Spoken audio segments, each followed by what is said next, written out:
Hey everybody, welcome to this week's reading of The One and Only Ivan. To remind you where we left off, Ivan had just watched a nature show and noticed that he was not the only gorilla in the world. So now we're going to continue to read, and this chapter is called Stella. Stella says she is sure I will see another real live gorilla someday. And I believe her because she is even older than I am and has eyes like black stars and knows more than I will ever know. Stella is a mountain. Next to her, I am a rock, and Bob is a grain of sand. Every night, when the stores close and the moon washes the world with milky light, Stella and I talk. We don't have much in common, but we have enough. We are huge and alone, and we both love yogurt raisins. Sometimes Stella tells stories of her childhood, of leafy canopies hidden by mist, and the busy songs of flowing water. Unlike me, she recalls every detail of her past. Stella loves the moon with its untroubled smile. I love the feel of the sun on my belly. She says, "It is quite a belly, my friend." And I say, "Thank you, and so is yours." We talk, but not too much. Elephants, like gorillas, do not waste words. Stella used to perform in a large and famous circus, and she still does some of those tricks for our show. During one stunt, Stella stands on her hind legs while Snickers jumps on her head. It's hard to stand on your hind legs when you weigh more than 40 men. If you are a circus elephant and you stand on your hind legs while a dog jumps on your head, you get a treat. If you do not, the claw stick comes swinging. Elephant hide is thick as bark on an ancient tree, but a claw stick can pierce it like a leaf. Once, Stella saw a trainer hit a bull elephant with a claw stick. A bull is like a silverback, noble, contained, calm like a cobra is calm. When the claw stick caught in the bull's flesh, he tossed the trainer into the air with his tusk. The man flew, Stella said, like an ugly bird. She never saw the bull again. Stella's trunk. Stella's trunk is a miracle. She can pick up a single peanut with elegant precision, tickle a passing mouse, tap the shoulder of a dozing keeper. Her trunk is remarkable, but still, it can't unlatch the door of her tumble-down domain. Circling Stella's legs are long ago scars from the chains she wore as a youth. Her bracelets, she calls them. When she worked at the famous circus, Stella had to balance on a pedestal for her most difficult trick. One day, she fell off and injured her foot. When she went lame and lagged behind the other elephants, the circus sold her to Mac. Stella's foot never healed completely. She limps when she walks, and sometimes her foot gets infected when she stands in one place for too long. Last winter, Stella's foot swelled to twice its normal size. She had a fever, and she lay on the damp, cold floor of her domain for 5 days. They were very long days. Even now, I'm not sure she's completely better. She never complains, though, so it's hard to know. At the Big Top Mall, no one bothers with iron shackles. A bristly rope tied to a bolt in the floor is all that's required. They think I'm too old to cause trouble, Stella says. Old age, she says, is a powerful disguise. A plan. It's been 2 days since anyone's come to visit. Mac is in a bad mood. He says we are losing money hand over fist. He says he is going to sell the whole lot of us. When Thelma, a blue and yellow macaw, demands, "Kiss me, big boy," for the third time in 10 minutes, Mac throws a soda can at her. Thelma's wings are clipped so she can't fly, but she can still hop. She leaps aside just in the nick of time. "Pucker up," she says with a shrill whistle. Max stomps to his office and slams the door shut. I wonder if my visitors have grown tired of me. Maybe if I learn a trick or two, it will help. Humans do seem to enjoy watching me eat. Luckily, I am always hungry. I am a gifted eater. A silverback must eat 45 pounds of food a day if he wants to stay a silverback. 45 pounds of fruit and leaves and seeds and stems and bark and vines and rotten wood. Also, I enjoy the occasional insect. I'm going to try to eat more. Maybe then we will get more visitors. Tomorrow, I will eat 50 pounds of food. Maybe even 55. That should make Mac happy. Bob. I explain my plan to Bob. Ivan, he says, trust me on this one. The problem is not your appetite. He hops onto my chest and licks my chin, checking for leftovers. Bob is a stray, which means he doesn't have a permanent address. He is so speedy, so wily, that mall workers long ago gave up trying to catch him. Bob can sneak into cracks and crevices like a tracked rat. He lives well off the ends of hot dogs he pulls from the trash. For dessert, he lapped up spilled lemonade and splattered ice cream cones. I've tried to share my food with Bob. He is a picky eater and says he prefers to hunt for himself. Bob is tiny, wiry, and fast, like a barking squirrel.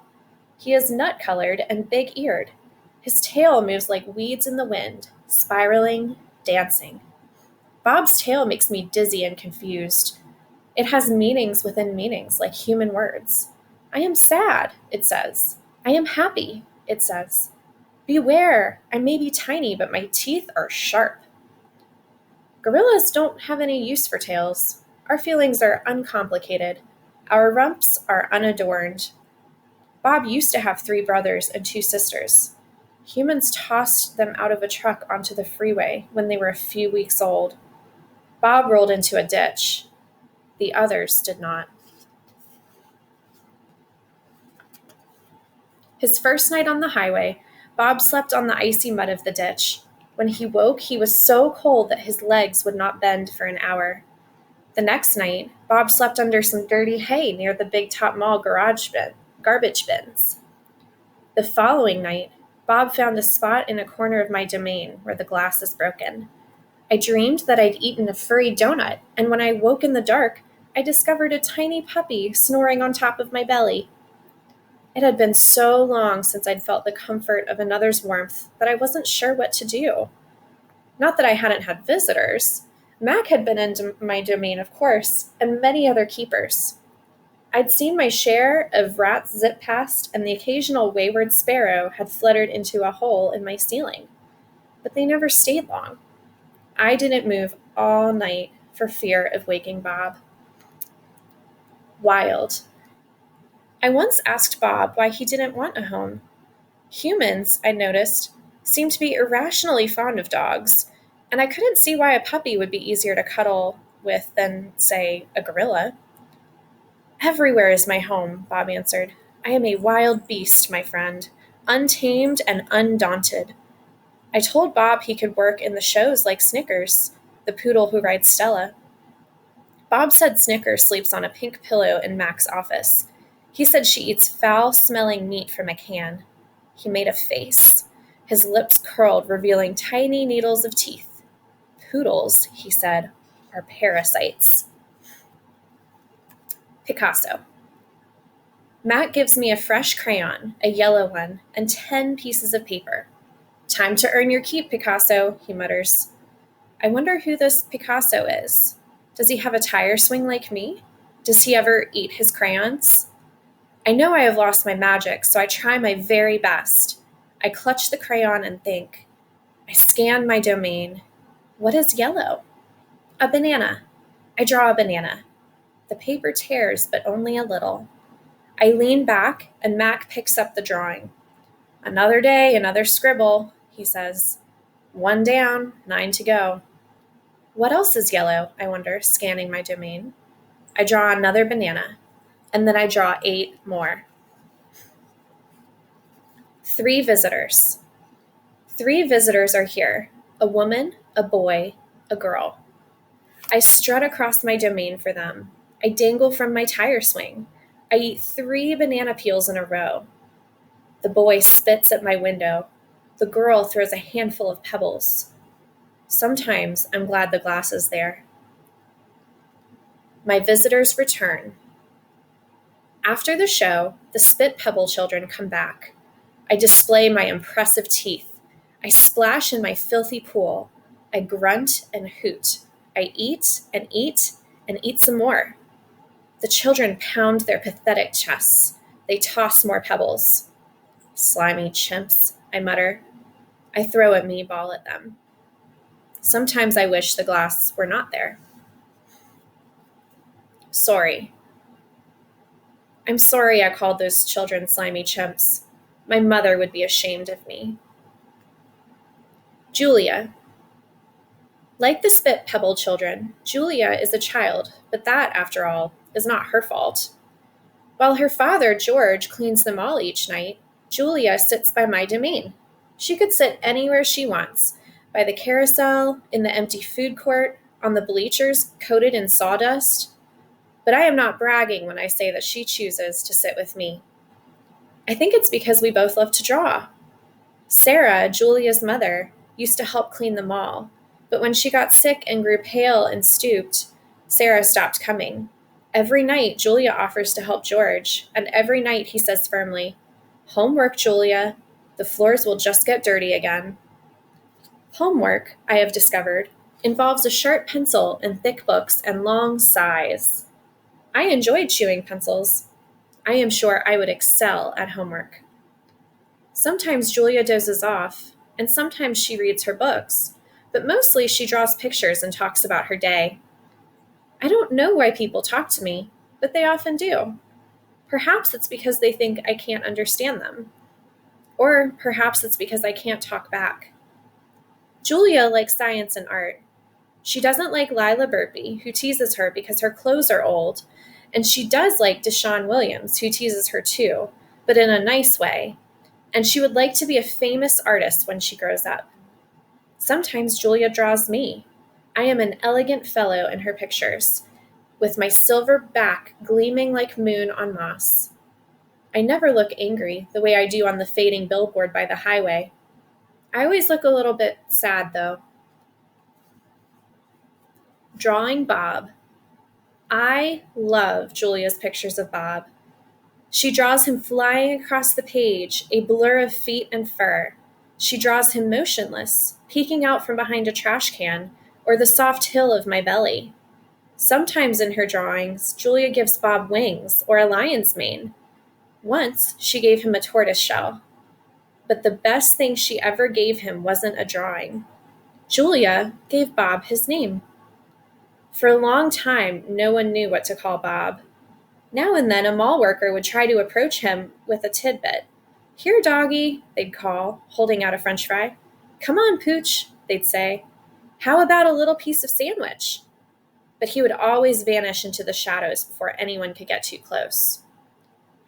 One afternoon, Julia decided to draw the little dog curled up in a corner of my domain. First, she watched him for a long time, chewing on her thumbnail. I could tell she was looking at him the way an artist looks at the world when she's trying to understand it. Finally, she grabbed her pencil and set to work. When she was finished, she held up the page. There he was, a tiny, big-eared dog. He was smart and cunning, but his gaze was wistful. Under the picture were 3 bold, confident marks circled in black. I was pretty certain it was a word, even though I couldn't read it. Julia's father peered over her shoulder. "That's him exactly," he said, nodding. He pointed to the circled marks. "I didn't realize his name was Bob," he said. "Me either," said Julia. She smiled. "I had to draw him first." Bob and Julia. Bob will not let humans touch him. He says their scent upsets his digestion. But every now and then, I see him sitting at Julia's feet. Her fingers move gently, just behind his right ear. Mac. Usually, Mac leaves after the last show, but tonight he is in his office working late. When he's done, he stops by my domain and stares at me for a long time while he drinks from a brown bottle. George joins him, broom in hand, and Mac says the things he always says. "How about that game last night?" And "Business has been slow, but it'll get better, you'll see." And Don't forget to empty the trash. Matt glances over at the picture Julia is drawing. What are you making? He asks. It's for my mom, Julia says. It's a flying dog.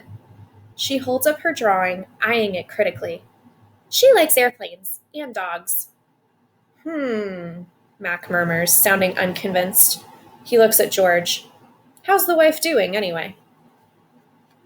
About the same, George says. She has good days and bad days. Yeah, don't we all, Mac says. Mac starts to leave, then pauses. He reaches into his pocket, pulls out a crumpled green bill, and presses it into George's hand. Here, Mac says with a shrug. Buy the kids some more crayons. Mac is already out the door before George can yell, Thanks! Not sleepy. Stella, I say after Julia and her father go home. I can't sleep. Of course you can, she says. You are the king of sleepers. Shh, Bob says from his perch on my belly. I'm dreaming about chili fries. I'm tired, I say, but I'm not sleepy. What are you tired of? Stella asks. I think for a while. It's hard to put into words. Gorillas are not complainers. We're dreamers, poets, philosophers, nap takers. I don't know exactly. I kick at my tire swing. I think I may be a little tired of my domain. That's because it's a cage, Bob tells me. Bob is not always tactful. I know, Stella says. It's a very small domain. And you're a very big gorilla, Bob adds. Stella? I ask. Yes? I noticed you were limping more than usual today. Is your leg bothering you? Just a little, Stella answers. I sigh. Bob resettles, his ears flick. He drools a bit, but I don't mind. I'm used to it. Try eating something, Stella says. That always makes you happy. I eat an old brown carrot. It doesn't help, but I don't tell Stella. She needs to sleep. You could try remembering a good day, Stella suggests. That's what I do when I can't sleep. Stella remembers every moment since she was born. Every scent, every sunset, every slight, every victory. You know I can't remember much, I say. There's a difference, Stella says gently, between can't remember and won't remember. That's true, I admit. Not remembering can be difficult, but I've had a lot of time to work for it. Memories are precious, Stella adds. They help tell us who we are. Try remembering all your keepers. You know, you always liked Carl, the one with the harmonica. Carl. Yes.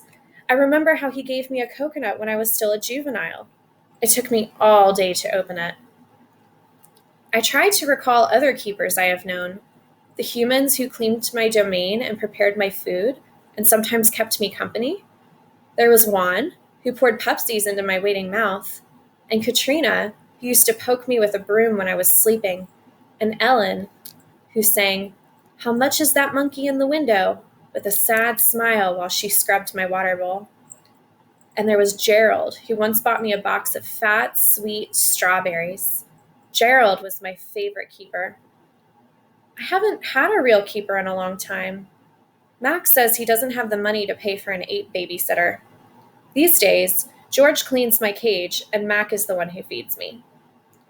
When I think about all the people who have taken care of me, mostly it's Mac I recall, day in and day out, year after year after year.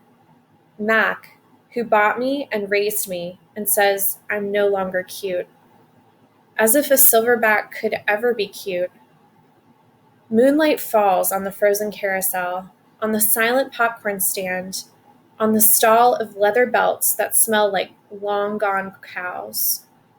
The heavy work of Stella's breathing sounds, like the wind in trees, and I wait for sleep to find me. The next chapter is the Beetle, but we're going to stop here and we'll pick back up with the Beetle next week. As we read this story, I want you to kind of think back on it And think about how you would practice empathy if you were a friend of Ivan. So pretend maybe you're Julia or one of his other friends that he has, and think about what you might do for Ivan to help him feel better, since he's having trouble sleeping.